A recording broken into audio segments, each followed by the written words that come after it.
For joining myself this afternoon. I promised it would be a morning meeting. It's turned into an afternoon, partly because going through a few things which Toby's up to. Look, some interesting concepts, and I don't want to give everything away in the video. But we're going to talk about stress and de-stress, the difference. We're also going to be talking about PropTech as well.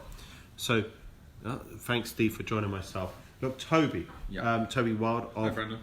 Thank you. Of Aparo? Yes, correct. Yep, Yeah. okay. So, Aparo, I have to admit, I didn't know where the name came from. It's a Spanish name, Basco name? It's true, yeah, it's correct. Rose Sharma kindly points out to me it's actually Esquerra. Esquerra. Is the northern Spanish dialect, which I'd never heard of before. So, Aparo stands for prosperity or opulence or overabundance. So it actually does mean something. It's not a name we just picked out of the blue. But it's quite hard to get a trademark, website and limited company name or that's short and punchy. And the key thing is, right now you're at the funding stage through a crowdfunding platform called Leo Prop Crowd. Have I got that right? Yeah, Leo Prop Crowd. Yeah, run by David Johnson. So we have to say capital's at risk. Is that right? Yes. So I'm not a financial advisor. I can't tell you whether to invest or not. I'll tell you if it's a good investment. And your capital obviously is at risk. But we're more than welcome to look on the platform and register to have a look at the deck. It took us 9 months and 31 drafts, but we finally got there. So just explain that. We didn't even get that in the briefing notes, but nine months. It took 9 months to write the deck, and it took 31 drafts by the time we got it to a level which we were not only comfortable with, but proud of. There's obviously still a few grammatical errors in there, which will be full stops and commas in the wrong places, but pretty proud of it now. Sure. This video, just to explain to you, is going to be a maximum of 10 minutes. So I did say to Toby between 5 to 10 minutes. It's a short snapshot. You can catch up with Toby this coming Thursday evening, Central London Property Network. And probably Toby's team will be there on hand as well, not just Toby. I think Alex will be there. Yeah. Alex, just to go into PropTech. Look, I'm back from South Summit in Madrid. I'm still buzzing from the event because I have to admit, I didn't have any expectations, and yet there was people from America all the way. I thought I was travelling far to go to Madrid, but there was investors from US going to Madrid to connect with people who've got interesting platforms. Yeah. And it wasn't just purely about PropTech, it was about tech in general, but there were PropTech companies. Now, in terms of the UK, and from my understanding, I was one of the first non-university, I would say, people to organise anything which was PropTech related in the UK. Of course you did, with the Mayor of London. Yeah, London Technology Week. 12 years ago. No, it wasn't that long ago. London Technology Week, I think, was 2013, 2014, something like that. Now, where do you see PropTech? That's quite an expansive question. And the future of PropTech. Where are we right now? Are we in growth, early stages in the UK? Yeah. Listening to the Spanish platforms, they were talking about more early stage. Yeah. I would say we're possibly more experienced here. I think we're lagging behind the United States. The United States is just on a phenomenal level. We get a lot of people contact us out, investors contact out the States. There's a lot of venture capital interest over there. There's a few VCs set up in the UK now that do it, but I think it's fairly widely accepted with the PropTech's in its third incarnation at the moment. If you consider that the platforms like Rightmove, Zoopla, the portals I should say, were the first variation. Second was sort of CRM systems and sort of digitizing your offering. Communication platform with tenants a little bit came in then as well, like fixed flow, things like that. PropTech 3.0, you're sort of looking at blockchain, tokenization of assets, crowdfunding platforms, but most importantly for me, big data platforms. Okay. So blockchain still, it was interesting at the summit as well. So fantastic summit. I'm advertising this summit more than my own summit. Look, my own summit is National Development Summit 2020, 18th of January. I'm open to going to other events and connecting with other people though as well. So, look, PropTech, the future. People talk about fintech being the largest in the UK, or certainly the fastest growing in the UK compared to, for example, Germany, where it's much more systems based. Different parts of Europe got different strengths. London, of course, the home of finance. So just to go through some key terminology, which I have to admit I got wrong. I don't get everything right. Stress and de-stress is different. Well, I didn't actually answer your question very briefly. Okay. In terms of where the future of PropTech is. So, and you mentioned briefly there fintech and the future of that. So, if you look at the way that investment banks changed over the last 20 years with the advent of hedge funds, so over the last 20 years, real banking platforms have become algorithmic based. They've become real-time trading based on instant information. My opinion is the biggest space in real estate is going to be sort of real estate funds moving into the realms of algorithmic based real estate trading, data-led decisions, and also, as land registry move towards blockchain transactions, I think it's going to be, that's going to be a big space. Look, some people go and say what's blockchain, and that's a good question, but we will come to that in a different video series. Sure. But we haven't even mentioned AI as well. What's your opinion of AI? Is it just a buzzword which people don't really understand? Okay, so I'm parroting back to you now what my CTO said. So if there's tech people out there who disagree, I'm going on what he said, and he knows his stuff. AI does not exist yet. With deep learning, we don't claim to have AI. We're not an artificial intelligence led machine. We have deep learning, Bayesian logic, neural networks, and machine learning. But effectively, because sometimes these words can complicate an audience. And ideally, it's best not to complicate sometimes. So some things can be complex, but making them more complex using words which the audience may not understand. Well, the way he explains it to people is, they've developed a system now that flags for breast cancer, and it's a hell of a lot more efficient than a human person. It can do it a lot quicker. And the way they did it was kept showing them photos of scanned breasts and saying, cancer, not cancer, cancer, not cancer. So the point is now it's incredibly accurate, more accurate than human, but also faster.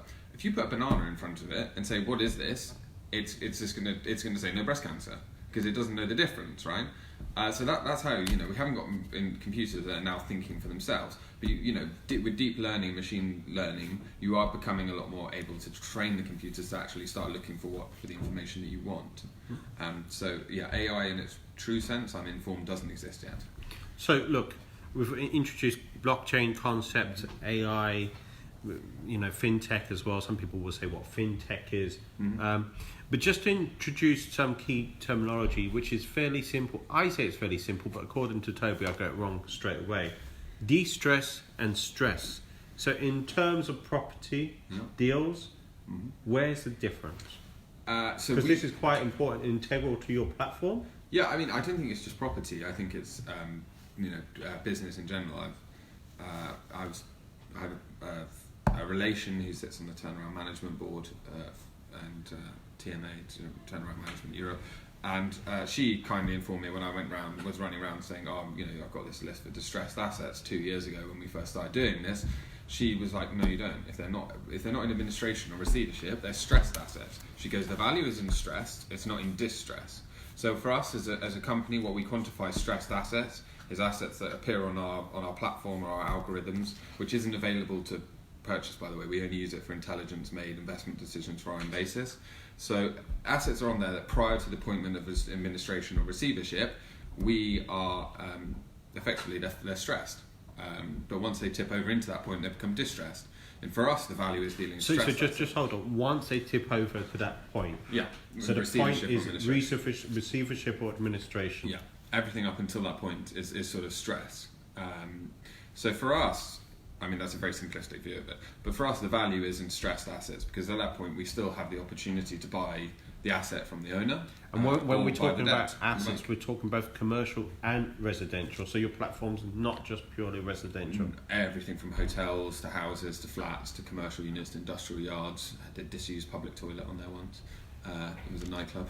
Loads of crazy stuff appears on there. It's very cool. Toby only has 5 minutes on Thursday. That's in terms of speaking time, but in terms of speaking with you at the event, there's a lot more opportunity as well. So as I say, 6:30 to 9:30. I know what else you want to cover in this video, because I know we've looked at the holistic view or the wider view. We've narrowed it down. What other key things should we get into this short video? What other key things? I suppose it's how tight it is out there, how you really need an edge, I think real estate is going to change in the next 5 to 10 years. I think we all need to accept that.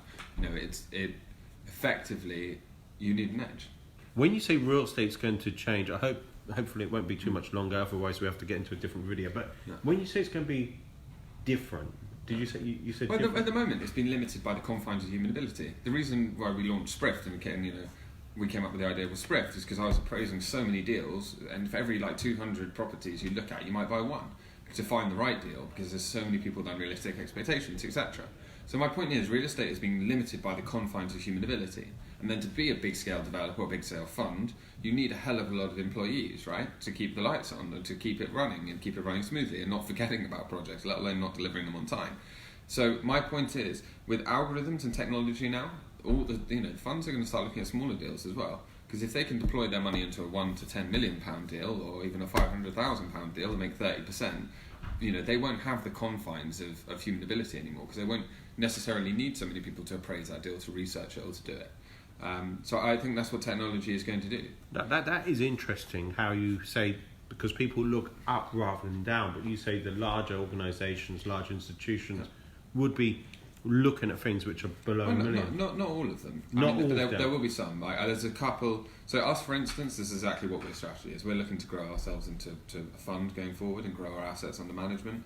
But profit's profit. It doesn't matter as long as you can manage it. But I think there's definitely. I know a couple of firms who are looking at sort of similar strategies.